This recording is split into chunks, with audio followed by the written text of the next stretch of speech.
అందరికీ నమస్కారం. నేను మీ దేవి. వెల్కమ్ టు కథా మాధుర్యాలపై దేవి. తనువులు కలిసిన వేళ 44వ భాగం. రచయిత బుజ్జి గారు. మరి వల్లి ఎక్కడుందో రానా తెలుసుకుంటాడా? వల్లి రంజిత్లని రానా కాపాడతాడా లేదా? మధుకి అనంత్ అలా పట్టుకుంటే రాహికి ఎందుకు కోపం వస్తుంది? రాహి తన ప్రేమని మధుతో చెప్తాడా? ఈ రోజు ఎపిసోడ్లో ఏం జరగబోతుందో చూద్దాం. హాయ్ మధు, వచ్చావా అని అంటాడు. హాయ్ డాడ్, వచ్చాను, మిమ్మల్ని కలవాలని అంటే ఓకే బేబీ అని ప్లీజ్ వెయిట్ అని జైతో మధు నన్ను కలవాలంటోంది, ఇక్కడికి ఓకేనా అంటే వద్దు విశ్వ, మనం ఎవరిని నమ్మకూడదు, అనంత్కి కూడా తెలియదు ఈ ప్లేస్ గురించి, మనమే వెళ్దామని జై మా ఇంటికి వెళ్దాం రండి, అనంత్కి మొబైల్ ఇవ్వమను అంటే విశ్వ మధు అనంత్కి మొబైల్ ఇవ్వు అని అంటే మధు అనంత్కి మొబైల్ ఇస్తుంది. జై మాట్లాడుతూ మన ఇంటికి తీసుకొని వెళ్ళి కోడల్ని, మేము వస్తామంటే ఓకే డాడ్ అని కాల్ కట్ చేసి అంకుల్ వాళ్ళు వస్తానన్నారు. మధు మనం మన ఇంటికి వెళ్దాంరా అని మధు చేపట్టుకుంటాడు. రానా కన్నా రహి మధు చేపట్టుకున్న అనంత్నే కోపంగా చూస్తూ ఉంటాడు. మధు చేపట్టుకున్న అనంత్ గారిని చూస్తూ రహి కోపంగా చూస్తుంటే రానాకి కూడా కోపం వస్తుంది. రహితో రానా కూల్ రహి, వాడితో మనకి చాలా పనుంది అంటే రానాతో వాడిని మాత్రం నాకే వదిలేయని అంటే సరే అని రానా వాళ్ళని ఫాలో అవుదాంరా అని వెనకే ఒక వెహికల్లో అనంత్ కార్ వెనక్కి ఫాలో అవుతారు. మధుతో ఏదో వాగుడు వాగుతూనే ఉంటాడు. మధుకి అనంత్ మాటలు కొన్ని చిరాగ్గా, కొన్ని కొంపగా, కొన్ని అసహ్యంగా ఉంటాయి. కానీ వాడిని ఏం అనలేక కూల్గా ఉంటుంది. ఎందుకంటే ప్రతి మాట రానా వాళ్ళు వింటున్నారు కదా. అందుకే రానా రహి అనంత్ మాటలు కోపం వస్తుంది. మధుతో మన పెళ్ళయ్యాక ఎక్కడికైనా వెళ్దాం, హనీమూన్కి ఎక్కడికి వెళ్దాం, నీకు మోడర్న్ డ్రెస్సెస్ ఇష్టమా అలా అడుగుతూ ఉంటే ఒక అమ్మాయితో ఎలా మాట్లాడాలో తెలియదా వాడికి అని రహి రానాతో అంటూ ఉంటే రానా రహి అని అంటాడు. నాకు మాత్రం వాడిని చంపేయాలి ఇప్పుడు అన్నంత కోపం వస్తుంది రానా అంటాడు. రహి చేపట్టుకొని రహి మధు అని అంటే కొందరిని లైఫ్లో ఎప్పటికీ మర్చిపోలేం రానా. నా లైఫ్లో మధు కూడా అంతే. రానా రహితో మరోసారి ప్రయత్నం చేయి రహి. ఇప్పుడు మధు లైఫ్లో ఎవరు లేరు. నేను తనకు ఒక మంచి స్నేహితుడిని మాత్రమే. నేను తనతో ఉన్నా తనకంటూ ఒకరు అవసరం. ఇప్పుడు వాళ్ళ అమ్మగారు లేరు. ఆ విశ్వగారు అతడు చేసే పనులకి అతడికి శిక్ష తప్పదు. మధు ఒంటరిగా ఉంటుంది. నువ్వు తనని ఇంకా ప్రేమిస్తూ ఉంటే నువ్వు నీ మనసులో మాట తనకి మరోసారి చెప్పు. తనకంటూ ఒకరుండాలనేది నా కోరిక. అది నువ్వే అయితే హ్యాపీ నేను అని అంటాడు. మధు మనసులో నువ్వే ఉన్నావు రానా అంటాడు రహి మధు నన్ను ప్రేమించింది. నేను తనతో ప్రేమగా ఉన్నా అది ప్రేమ అని కూడా నాకు తెలియదు.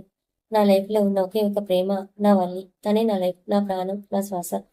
నా లైఫ్లో నా ప్రేమ తనకి మాత్రమే సొంతం అని మధుని నువ్వే మార్చుకోవాలి రహి.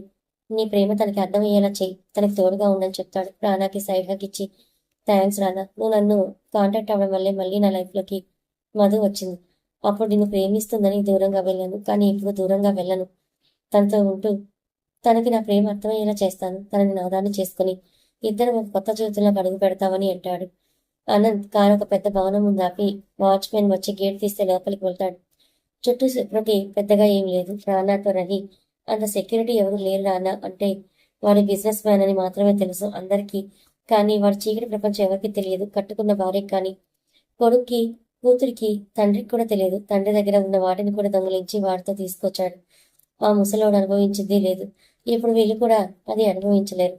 మణికంఠ ఆలయంలో అడుగు పెట్టడం అంటే ప్రాణాలు కోల్పోవడమే. అది వాళ్ళకి తెలుసు. అందుకే వాళ్ళని రంజిత్ని తీసుకొచ్చారు.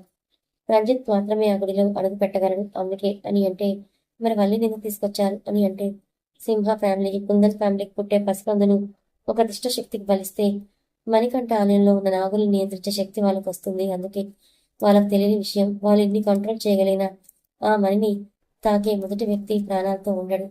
ఆ విషయం రంజిత్కి తెలియదు. ఇప్పుడు అర్థమైందా రంజిత్ ప్రాణాలు ఎందుకు ప్రమాదంలో ఉన్నాయో. రానా రహి బయట ఒక వెహికల్లో ఉంటే ఆ ఇంటిని వాక్ చేస్తుంటారు. అప్పుడే ఒక కారు వస్తుంది. ఆ కారు లోపలికి వెళ్ళడంతో తన దగ్గర ఉన్న చిన్న డ్రోన్ వదులుతాడు. డ్రోన్ ఆ ఇంటిపై ఎగుతూ ఉంటుంది. దాని కారులో ఉన్న స్క్రీన్ బ్లూటూత్ ద్వారా కనెక్ట్ చేస్తే కారు నుంచి దిగుతున్న ముగ్గురు కనిపిస్తారు. జాన్, జై, విశ్వ ముగ్గురు లోపలికి వెళ్ళడంతో రానా చూస్తూ వాళ్ళు మళ్ళీ బయటకు వచ్చే వరకు వెయిట్ చేయాలని మధుకి కాల్ చేస్తాడు. మధు చెవిలో ఆల్రెడీ బ్లూటూత్ ఉంటుంది. చెవిలో ఉన్న బ్లూటూత్ కనపడకుండా హెయిర్ లూజ్ చేసుకుంటుంది. రానా కాల్ మొబైల్లో కనిపించగా మెల్లగా జుట్టు సవరించుకున్నట్లు బ్లూటూత్ ఆన్ చేస్తుంది. రానా, మీ డాడ్ వాళ్ళ ఫ్రెండ్స్ లోపలికి వస్తున్నారు. నువ్వు షాపింగ్ చేయాలని ఆ అనంత డాడ్తో బయటకు రా అలానే మీ నాన్న ల్యాప్టాప్లో ఇన్ఫర్మేషన్ మొత్తం నీ బ్యాగ్లో ఉన్న పెన్ డ్రైవ్కి సెండ్ చేయి. మీ నాన్నని అడిగి లేక తనకు తెలియకుండా అయినా ఇన్ఫర్మేషన్ మొత్తం నాకు కావాలి అని అంటే అని కాల్ కట్ చేస్తుంది. అనంత్ మధుని లోపలికి తీసుకొని వెళ్తాడు. మధుకి తన రూమ్ చూపించి ఇదే నీ రూమ్, మధు అమ్మ రూమ్లో ఉన్నట్టుంది, నేను పిలుచుకుని వస్తానని వెళ్తాడు. అప్పుడే ముగ్గురు కంత్రిగాళ్ళు ఎదవులు రావడం చూసి డాడ్ అనుకుంటూ కిందకొస్తాడు. విశ్వ మధు ఎక్కడ అల్లుడు అంటే పైన ఉంది మావయ్య, రెస్ట్ తీసుకొనివ్వండి తనని, జర్నీ వల్ల అలసటగా ఉండుంటుంది అని అంటే జై నవ్వుతూ విశ్వ అప్పుడే నా కొడుకు నీ కూతురు గురించి ఆలోచిస్తున్నాడు, పెళ్ళైతే కింద కాలు కూడా పెట్టనివ్వడేమో అని అంటే విశ్వ నవ్వుతూ అనంత్ని హక్ చేసుకుని నువ్వు నా అల్లుడు అవ్వడం నా లక్కీ అని అంటాడు. మధు నా లైఫ్లోకి వస్తే నేనే లక్కీ మావయ్య అని వాడి లోపల మాటలు కాకుండా బయటవి అలా చెప్పేస్తాడు. వాడు మాత్రం మధుతో నైట్ డేటింగ్కి వెళ్ళాలని అనుకుంటాడు. దానికోసమే ప్లాన్స్ వేస్తుంటాడు. వీడికి బాగానే మూడింది. మధు మాత్రం బాల్కనీ డోర్ ఓపెన్ చేసి బయటకు వస్తుంది. రానా శక్తి కాల్ చేస్తే తనతో మాట్లాడుతూ ఉంటాడు. రహీ మాత్రం ఆ ఇంటి వైపే చూస్తుంటే రహీ వైపు చూస్తుంది మధు. మధు వైపు చూస్తాడు రహీ. రహీ వైపు చూడలేక లోపలికి వెళ్ళిపోతుంది. రహీ ఊరుకుంటాడా? అసలే ఈసారి ఎలా అయినా తన ప్రేమకు చెప్పి ఒప్పించి కాళ్ళ మీద పడు ఎలానో ఒప్పించాలనే పట్టుదలతో ఉన్నాడు కదా. రానా కాల్లో ఉంటే వెయిట్ రానా అని ఆ హౌస్ వెనుకకి వెళ్ళి వెనుక ఉన్న గోడెక్కి చెట్టెక్కి ఎలానో అలా బాల్కనీలోకి చేరుకుంటాడు. మధు ఫ్రెష్ అవుదామని వాష్రూమ్లోకి వెళ్తుంటే బాల్కనీ డోర్ సౌండ్ అవడంతో వెనక్కి తిరిగిన తనకి రహీ కనిపిస్తాడు. రహీని చూసి షాక్ అవుతుంది. నువ్వేంటి ఇక్కడ అని డోర్ వేసిందా లేదా అని చెక్ చేసుకుని అలానే బాల్కనీ డోర్ క్లోజ్ చేసి ఏంటి రహీ ఇలా వచ్చా పైకి అని అంటూ ఉంటే రహీ మధుతో హనీ అని పిలుస్తాడు. హనీ రహీ అలానే పిలిచేవాడు కాలేజీలో. హనీ అని పిలవగానే మధు రహీతో ఇంకా నువ్వు నన్ను మర్చిపోలేదా అని అంటుంది. మర్చిపోతే అది ప్రేమేలా అవుతుందని అంటాడు. ఆ మాటకి రహీని చూస్తూ రహీ కిందకి వెళ్ళు, ఎవరైనా వస్తారేమో అని అంటే రహీ మధుకి దగ్గరగా జరిగి నీతో ఒక విషయం చెప్పాలనే వచ్చాను అని అంటాడు. ఒక్క విషయం తప్ప ఏ విషయం గురించైనా మాట్లాడు రహీ, నువ్వంటే నవ్వుతూ నన్ను పెళ్లి చేసుకుంటావా అని అంటాడు. ఆ మాటకి షాక్ అయి రహీని చూస్తుంది. మధుని అలా అడిగేసరికి షాక్గా పిచ్చా రహీ నీకు అంటుంది. పిచ్చే నువ్వంటే నడుము పట్టుకొని దగ్గరికి లాక్కుంటాడు. ఎందుకంటే మధు మనసులో రానా ఉన్నా ఇప్పుడు రానాని ఫ్రెండ్గానే ఫీల్ అవుతోంది. రానాకి పెళ్ళైనా కావాలనుకునే మనసు కాదు మధుది. అందుకే ఇంకా తన లవ్ మధుకి తెలిపే ప్రయత్నం అన్నమాట. చూడకుండా దూరంగా ఉండడం కష్టమైనా ఉండొచ్చు, కానీ ఎదురుగా ప్రేమించిన అమ్మాయి ఉంటే తనకి దూరంగా ఎలా ఉంటాడు రహీ. అందుకే మధుకి మాటలతో చెప్పకుండా ఇక డైరెక్ట్గా తన టచ్తోనే చెప్పాలని ఫిక్స్ అయ్యి గోడెక్కి వచ్చాడు మన రహీ. స్టోరీలో చాలా జంటలే ఉన్నాయి, మరి ఒకరితో ఒకరికి సంబంధం ఉంటుంది. అలానే కథలో ఎవరి ప్రాముఖ్యం వాళ్ళదే.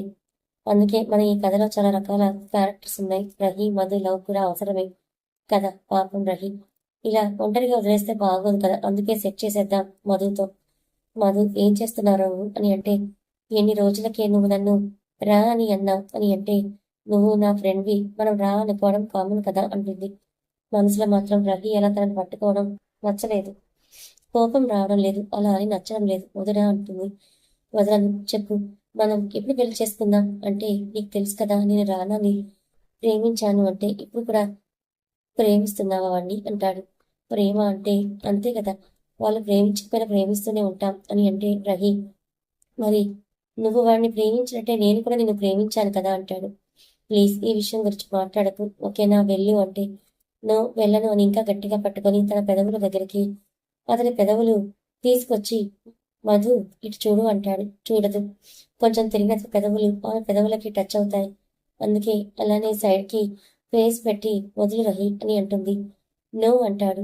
చూడు నా వైపు అని అంటాడు. చూడదు. ప్లీజ్ రా వెళ్ళిపో అని అంటుంది. వెళ్ళను మధు, నీకోసం ఇప్పటికీ నేను వెయిట్ చేస్తూనే ఉన్నా.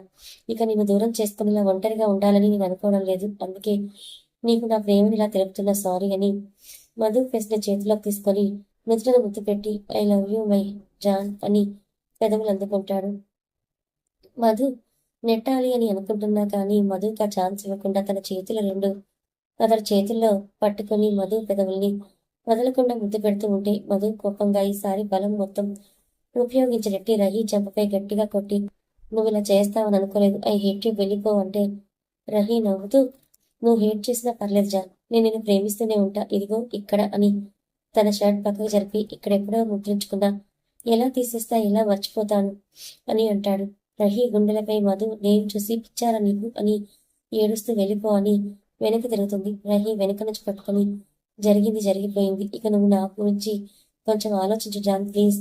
మనం ఇండియా వెళ్ళేలోపు మన మధ్య అని భుజంపై ముద్దు పెట్టి నువ్వు ఓకే అంటే రహీ వెళ్ళిపో అంటుంది కోపంగా. ఇప్పుడు వెళ్తున్నా బట్ మళ్ళీ వస్తాను జాన్ ఐ లవ్ యూ అని బాల్కనీలో పక్కనే ఉన్న గోడ మీదకి ఎక్కితే దూకితే సౌండ్ రావడంతో కింద పడిపోయడమే కంగారుగా వెళ్తుంది బయటికి మధు. రహీ నవ్వుతూ ఒక ఫ్లయింగ్ కిస్ ఇస్తాడు. పోరా అని బాల్కనీ డోర్ వేసుకొని రహీ తనకి ముద్దు పెట్టింది గుర్తు చేసుకుని ఏడుస్తుంది. రంజిత్కి మెలకు వస్తుంది.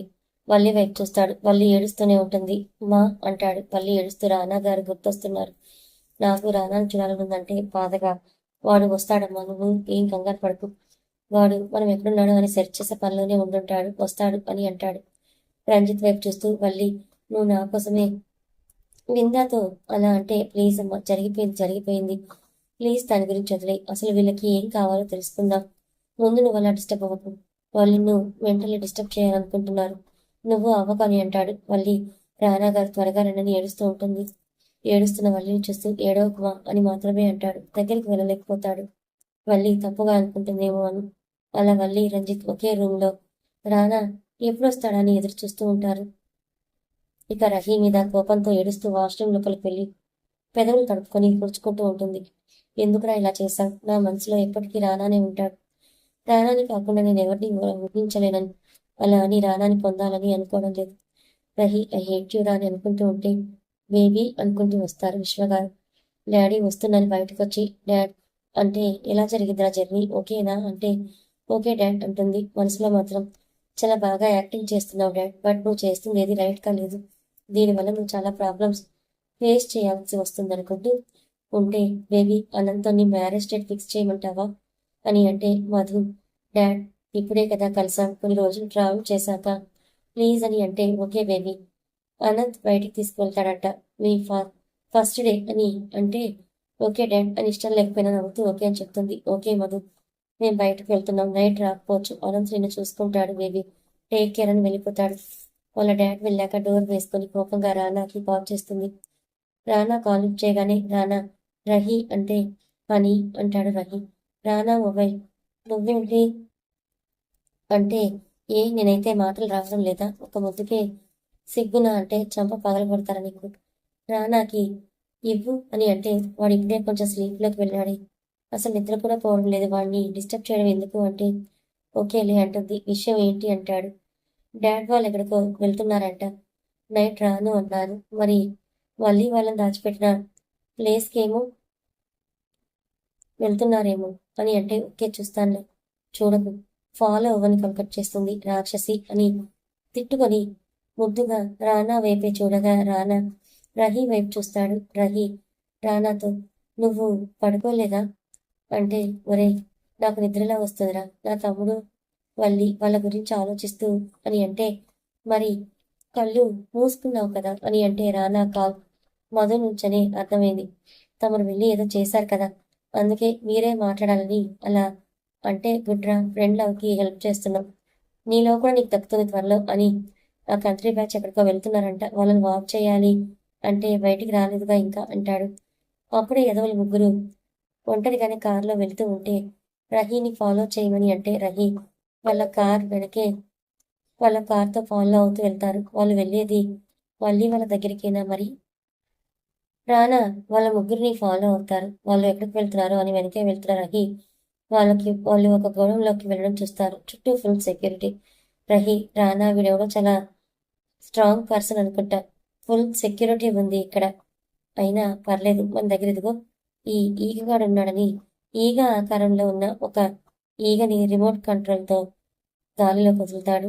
అది మెల్లిగా లోపలికి వెళ్తుంది. సెక్యూరిటీ కూడా ఈగగాడిని పట్టుకోలేడు. సెక్యూరిటీని దాటి ముగ్గురు ఒక రూమ్లోకి వెళ్తారు. ఆ ఈగగాడు కూడా లోపలికి వెళ్ళి జై నెత్తి మీద వాళ్తాడు. జై అని ఒక అతను వస్తాడు. అతను ఎవరో కాదు, డ్రగ్స్ మాఫియా ఇంకా నకిలీ మందులు అమ్మాయిలని దేశాలు దాటించే ఒక గ్యాంగ్ లీడర్ అతను. చెయ్యని నేరం లేదు, ఘోరం లేదు. ఇండియా నుంచి తప్పించుకొని ఇక్కడ తలదాచుకొని ఇక్కడ మాఫియాతో కలిసి వాడి ఒక డాన్గా ఎదిగి ఇప్పుడు ఇక్కడ డాన్ల సెక్యూరిటీల మధ్య ఉన్నాడు. వీళ్ళెందుకు వీడిని కలిశారా అని అనుకుంటూ ఉన్నారు ల్యాప్టాప్లో చూస్తూ. రహీ, రానా ఇద్దరు. వాడు లేచి మై ఫ్రెండ్స్ అని ముగ్గురిని హక్ చేసుకొని హాయ్ బాయ్ జై జాన్ విశ్వ అని ముగ్గురు. హాయ్ నెల్సన్ అని జాక్ ఎక్కడ అని అంటే అప్పుడే ఫేస్కి ఉన్న మాస్క్ తీస్తూ హాయ్ గైస్ అని అంటే హాయ్ జాక్ అని ఆ ఐదుగురు ఒక రూమ్లోకి వెళ్తారు. అక్కడ మొత్తం చూడగానే షాక్ అవుతారు రహీ, రానా. బ్రతికి ఉన్న వారి మీద పరిశోధనలు చేస్తూ ఉంటారు. వాళ్ళ పరిశోధన పేరైతే ఆ మనుషులు పిచ్చి వల్ల మారుతూ ఉంటే వాళ్ళందరినీ ఒక రూమ్లో వేసి బంధించి ఉంచుతున్నారు. అసలు ఆ ప్రయోగం ఏంటంటే ఒక వైరస్ని కనిపెట్టారు.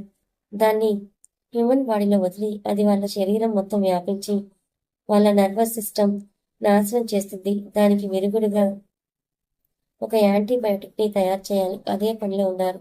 అది ఇండియా మీద ఆ వైరస్ని వదిలి ఆ ఇండియాలోని పీపుల్స్ తగ్గించి ఉన్నవాళ్ళు ఆ మెడిసిన్ ఎగబడేలాగా చేసి ప్రాణం కోసం ఆస్తులు కూడా ఇచ్చేలా ప్లాన్ చేశారు. కానీ ఈ ప్రయోగం రానాకి తెలిసాక ఇది సంపూర్ణమవుతుందా? తన దేశానికి మరి ఎలా జరగనిస్తాడా? అసలు వీళ్ళ ప్లాన్ ఎలా తెలుసుకుంటాడో చూడాలి. ఎంపీగా ఉన్నవాడు సీఎం పిఎం అవ్వాలని కోరికతో ఉన్నాడు విశ్వ.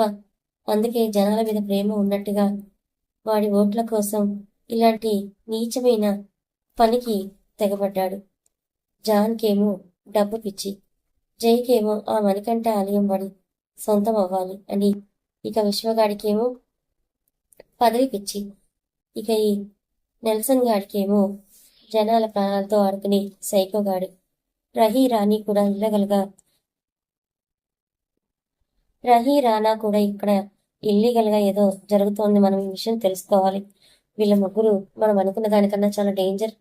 రానా, మనం వీళ్ళ గురించి చాలా తక్కువ తెలుసుకున్నాం. మేము అసలు వాడితే వీళ్ళకి పనేంటో, మనుషుల మీద వాళ్ళ పరిశోధన ఏంటో అంటూ ఉంటే విశ్వ ఇంకా ఎన్ని రోజులు పడుతుంది అని అంటే పడుతుంది. నాశనం చేసే తయారు చేయడం ఈజీ, కానీ దాన్ని బాగు చేయాలి అంటే టైం పడుతుంది కదా. నాకు కూడా టైం కావాలి. మీరు అనుకున్న పని మొదటి ఇంజెక్షన్ ఇచ్చారా అని అడుగుతాడు జాక్. అతడు సైంటిస్ట్. అతడే రంజిత్ కోసం ఒక ఇంజెక్షన్ రెడీ చేసి ఇచ్చానని చెప్తారు. వాళ్ళిద్దరిని ఒకే దగ్గర ఉంచండి. వాడి మెమరీ మొత్తం డిలీట్ అవుతూ ఉంటే మనం సెట్ చేసిన మెమరీ వాడి మైండ్లో రన్ అయితే వాడి అన్న భార్య వాడి భార్యలా కనిపిస్తుంది. అప్పుడే మీరు అనుకున్నది జరుగుతుంది. వాడు మనం చెప్పినట్టు వింటూ చివరికి మన కోసం వాడి ప్రాణాలు కూడా ఇస్తాడు. వాడి మైండ్ మన కంట్రోల్లోకి వస్తే వాడిని ఇండియాకి తీసుకొని వెళ్ళొచ్చు. 3 days బ్యాక్ ఇచ్చారు కదా ఇంజెక్షన్, మళ్ళీ 4 daysకి ఇవ్వండి. 3 weeksలో 3 ఇంజెక్షన్స్ అయిపోవాలి. వాడు మన కంట్రోల్లోకి వస్తాడు అప్పుడు ఉంటుంది అసలు కదా అని నవ్వుకుంటారు ఆ ఐదుగురు. రానా కోపంగా మాటలు వింటూ బయటికి వస్తుంటే రానా ఏం చేస్తున్నావంటాడు. వాళ్ళని వదలను అని అంటే రహీ రానా చేపట్టుకుని, రానా నువ్వు ఆవేశపడి మనకి ఉన్న అవకాశం కూడా పోయేలా చేయకు. అసలు విషయం మనకు తెలిసింది కదా. ఇప్పుడు అసలు రంజిత్ వల్లి ఎక్కడున్నారో తెలుసుకోవాలి. వాడికి ఒక్క ఇంజెక్షన్ మాత్రమే ఇచ్చారు, ఇంకా 2 ఉన్నాయి కదా. నీ ఆవేశాన్ని తగ్గించుకో. అన్నీ తెలిసిన వాడివి. నువ్వే ఇలా ఆవేశపడితే వాళ్ళు వల్లిని రంజిత్ని ఇంకా ఎక్కడైనా పంపిస్తే ఆగురా అని అంటే రానాకి వాళ్ళని చంపాలనిపిస్తూ ఉంటే కంట్రోల్ చేసుకొని సైలెంట్గా కూర్చుంటాడు. రానా కళ్ళ ముందు మళ్ళీ రంజిత్ కనిపిస్తూ ఉంటే బాధగా అనిపిస్తుంది. అసలు అంత నీచంగా ఆలోచించిన వీళ్ళని ఏం చేసినా పాపం లేదు. నా తమ్ముడు కనిపించాక చెప్తాం ఈ సంగతి అనుకుంటాడు. రహీ కూల్ రానా, వల్లి వాళ్ళ దగ్గరికి వెళ్తారు, నెక్స్ట్ వెయిట్ చేద్దాం అని అంటే జై నెత్తి మీద ఉన్న ఈగబాబు చూసి ఇదేంటని జై హెయిర్ ముట్టుకోబోతుంటే రఫీ ఫాస్ట్గా ఈగగాడిని రిమోట్ కంట్రోల్తో బయటికి రప్పించి రానా వెళ్దాం పద అని డ్రైవింగ్ స్టార్ట్ చేసి అక్కడి నుంచి ఫాస్ట్గా దూరంగా వెళ్ళిపోతారు. ఎందుకంటే చిన్న అనుమానం వచ్చినా వాళ్ళు జాగ్రత్త పడతారు. మళ్ళీ రంజిత్ వాళ్ళ దగ్గరే ఉన్నారు, వాళ్ళకేం కాకూడదంటే వాళ్ళని ఎవరు ఫాలో అవ్వడం లేదని అనుకోవాలి. ఒకవేళ వాళ్ళకి డౌట్ వచ్చినా కానీ మళ్ళీ రంజిత్ ఇద్దరు వాళ్ళకి దొరకరు. అందుకే జై ఏంటి జాక్ అంటే ఏం లేదులే, ఏదో పురుగు అని. ఓకే మరి బాయ్, నాకు వర్క్ ఉంది అని అంటే ఓకే జాక్, ఓకే నెల్సన్, మేము వెళ్తాం. ఇంకో విషయం, నేను విశ్వ కొద్ది రోజుల్లో వియంకులం అవ్వబోతున్నాం అని అంటే ఓ నైస్, కానీ ఆ అమ్మాయి విశ్వ అంటే జై నాకు తెలుసు, బట్ ఆ అమ్మాయి విశ్వ కూతురుగానే కదా ఉంది. ఇప్పుడు ఆ అమ్మాయి భర్త నాకు అవసరమా ఏంటి? విశ్వ ఇప్పుడు నీ కూతురికి విషయం తెలిస్తే అంటే విశ్వ అసలు తెలిసే ఛాన్స్లే లేదు. అని నెల్సన్తో ఒక రూమ్లోకి వెళ్ళిపోతాడు. విశ్వ, నెల్సన్ ఇద్దరు ఏం చేసుకుంటారో అర్థమయ్యి జై ఇంకా జాన్ వెళ్ళిపోతారు.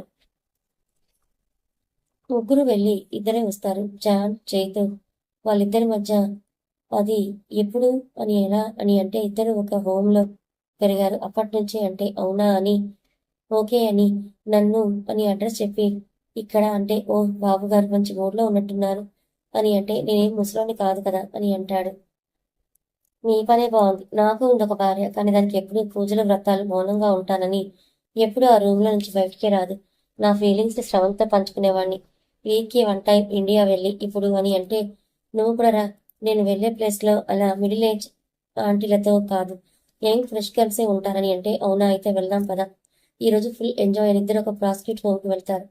రానా రఫీ కూడా ఇద్దరు మళ్ళీ వాళ్ళు ఫాలో అవుతారు. మన ఈగగాడిపోయి వాళ్ళ కార్ మీద వాలాడు, అందుకే వాళ్ళ కార్ని ఫాలో అవుతున్నారు.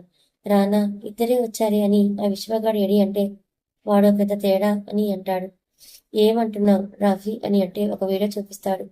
ఆ వీడియోలో వస్తువు చూసి చీ వీడు మాడానా అని అంటాడు. కథ కొనసాగుతుంది. కథ నచ్చితే లైక్ చేయండి. Thank you so much. Hype ఇవ్వండి, కమెంట్ చేయండి. Thank you.